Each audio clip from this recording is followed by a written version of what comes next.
Phil mentioned that one of the focuses of today is around our international work.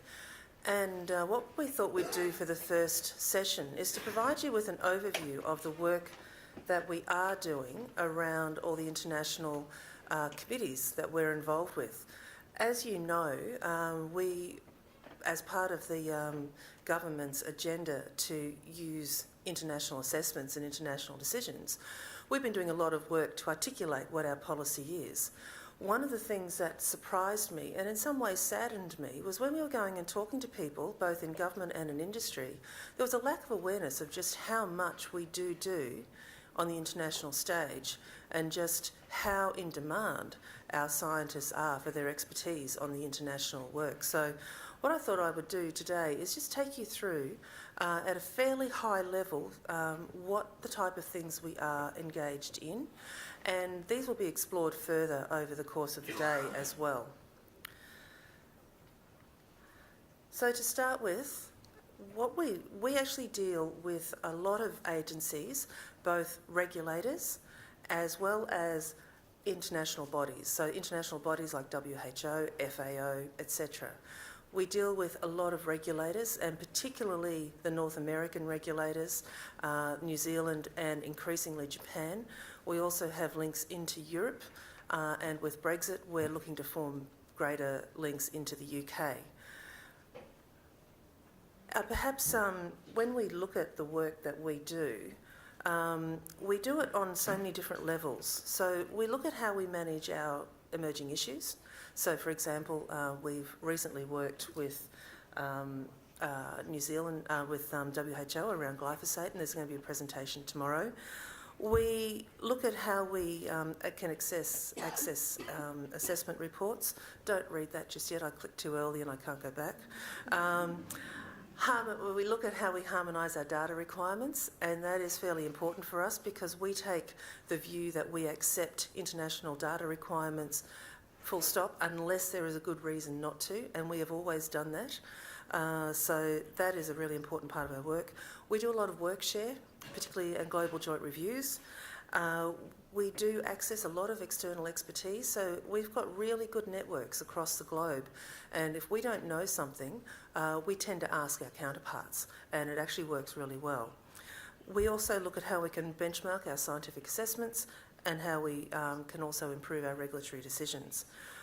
I mentioned earlier, and this will be a common theme, is that we often get invited to attend some of these fairly significant scientific committees to work through issues. So we've just had Dr. Matt O'Mullane be part of the WHO consideration of glyphosate. He was invited to be there.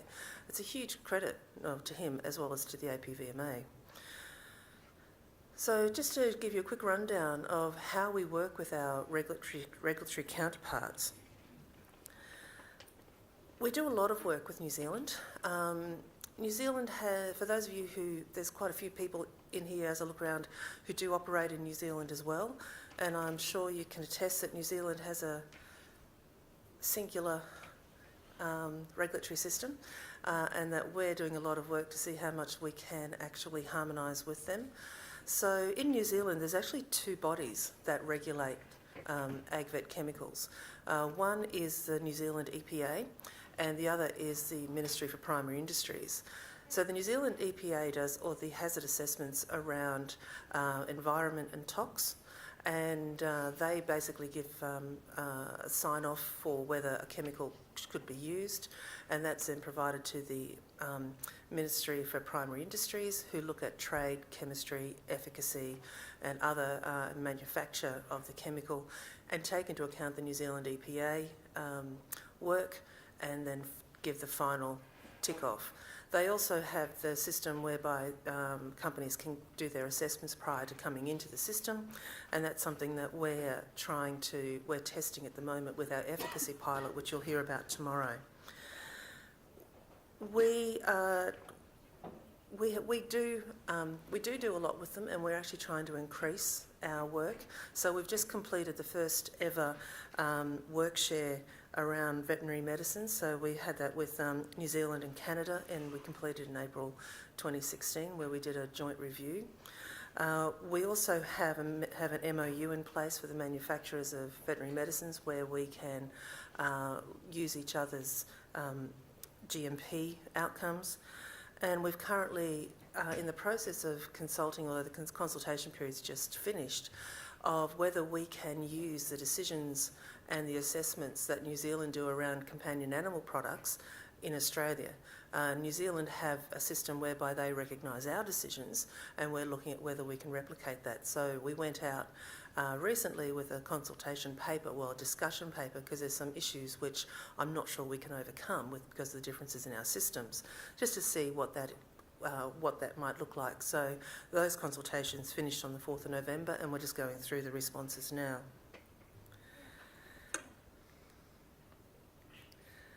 The next big set of regulators for us are the North American regulators. I cannot underline the importance of these regulators to our system enough. So we deal with the US and with Canada, of course. In the US, there are a number of agencies that deal with related issues for us. So it's the US EPA that we deal with most when it comes to pesticides, and the FDA, which is around the public health side of safety and efficacy. It's interesting when you look at all the different regulators, is that we all have the same basic objectives, and it comes down to safety. Safety for people, safety for animals, safety for environment. But when you scratch underneath the surface, we all do it differently because of the way that the legislation is set up.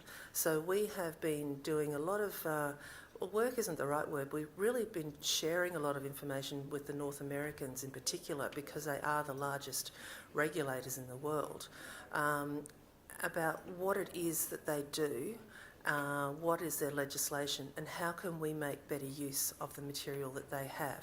How can we get better linkages in? And I have to say both the US and Canada have been very forthcoming and very open to us working more closely with them. In Canada, our main contacts are with PMRA in Health Canada, and we also deal with the Veterinary Drugs Directorate as well. So we do an awful lot of work with them, and we do a lot of global joint reviews with the US and Canada. For those of you who were around, gosh, I think it was mid-2000s when the concept of global joint reviews first came up, it was meant to include regulators all over the world, including Europe, the Americas, Asia. What it ended up being was really the US, Canada and Australia driving global joint reviews to the extent where we are seen as really the global joint review partners. Increasingly now we've got Brazil getting involved, Japan wants to be involved, but there's quite a few issues in terms of just how they do get involved. New Zealand want to get involved, and we've also started talking now to the UK, and still trying with Europe, but it's incredibly hard. So we do, as I mentioned, an awful lot. I can't remember off the top of my head how many global joint reviews we've done, but they are many and ongoing. Europe, I am not even going to attempt to explain the European system, because I think it's like a heap of economists. I am an economist, I can tell this joke. If you have 10 people and 10 economists in the room, you ask them a question, you'll get 13 answers and about 20 assumptions. I think if we asked everyone here who's worked in Europe what the system is, I don't think we'd all have the same answer. There are some fairly major bodies that we deal with around the Food Safety Authority, the Medicines Agency, as well as the Chemicals Agency. The European Commission has a very, very strong focus and a very, very strong role in Europe. Each of the major countries also have their own systems, and there's a very complicated way about how drugs get assessed and then passed down into each company, into each country. We've mentioned there's some things that are happening in the UK. Said with Brexit, we're now looking at whether we can form closer ties with the UK and try and urge them to come into the global joint review side of things.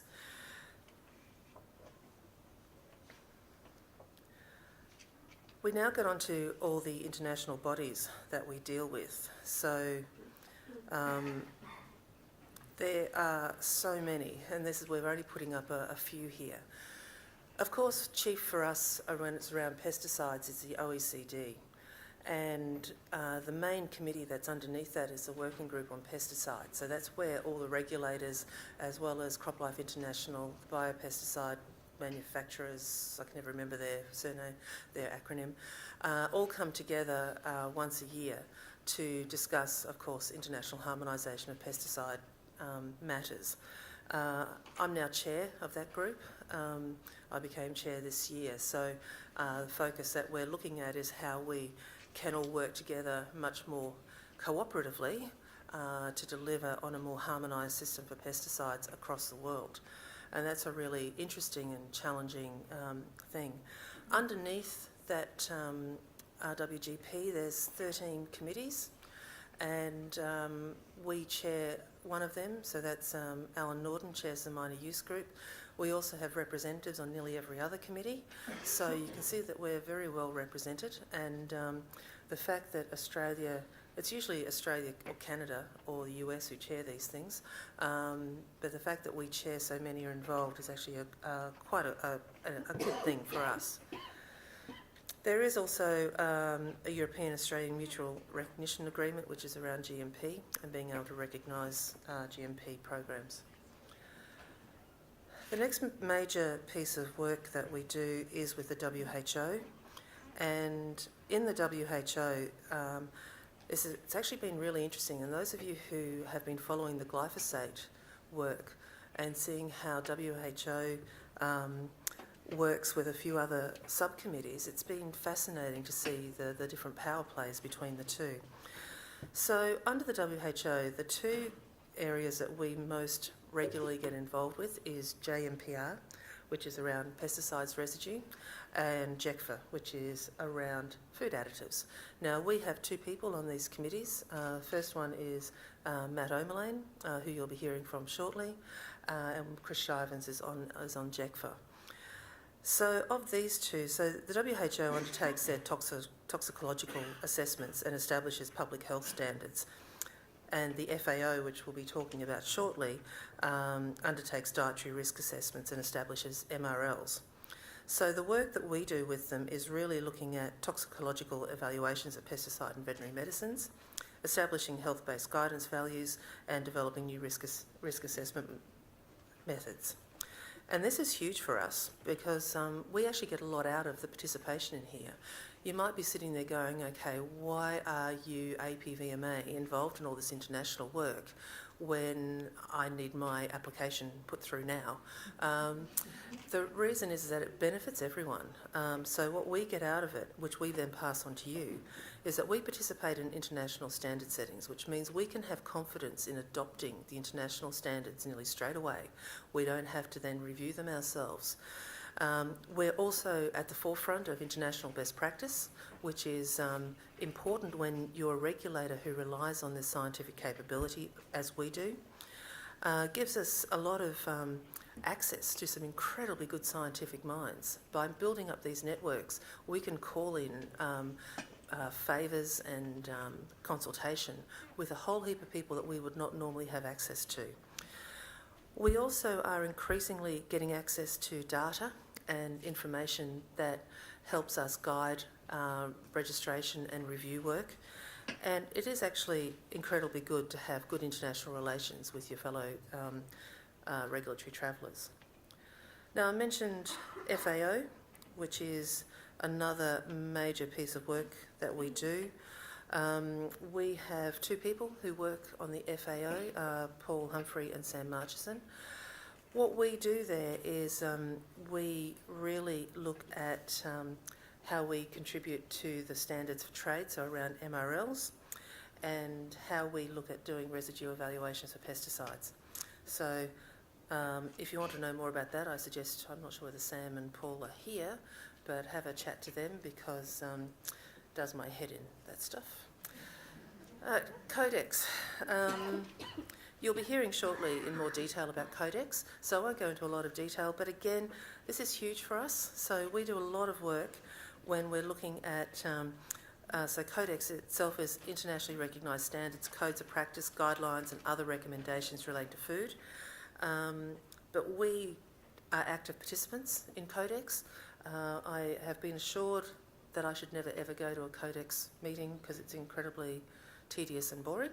But I'm sure when Dougal talks about Codex, he'll make it sound really exciting, which will be great. And the other body, which is mainly on the veterinary medicine side, is VSHE. Now, I do love the VSHE is actually short for International Cooperation on Harmonisation of Technical Requirements for Registration of Veterinary Medicine Products.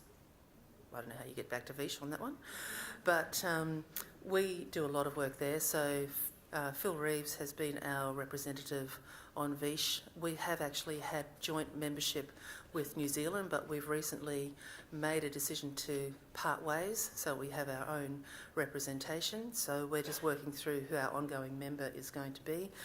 But again, this is a very important part of our work because of the guidelines in veterinary medicines. One of the things that I don't think, and I'm sure the vet meds people in the room will say something, the vet meds guidelines side of things is not as well advanced as the pesticide side of things. And we don't have a system whereby, like the OECD, we actually have a system of having guidelines that gets adopted across all regulators. For some reason, I think the vets are about 10 years behind, but I think with VSHE and the way it's travelling, there is a wish to now look at how we get internationally harmonised veterinary medicine standards.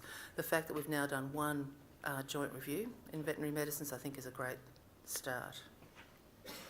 So again, what does this mean for the APVMA and for everyone here? So we do a lot around benchmarking our decisions and our science. What you're going to be hearing about today, even though you'll be hearing from non-APVMA presenters, you are going to be hearing about things that we're dealing with on a day-to-day basis, things that we're trying to grapple with to make sure that we are best positioned to be able to regulate these products. And so we do a lot around what are our decisions, how we benchmark our science, how we improve our capability. It's really good in terms of additional data because we do get access to an awful lot of information being on these international committees. So we're able to tap into a lot of information in terms of helping the way we work.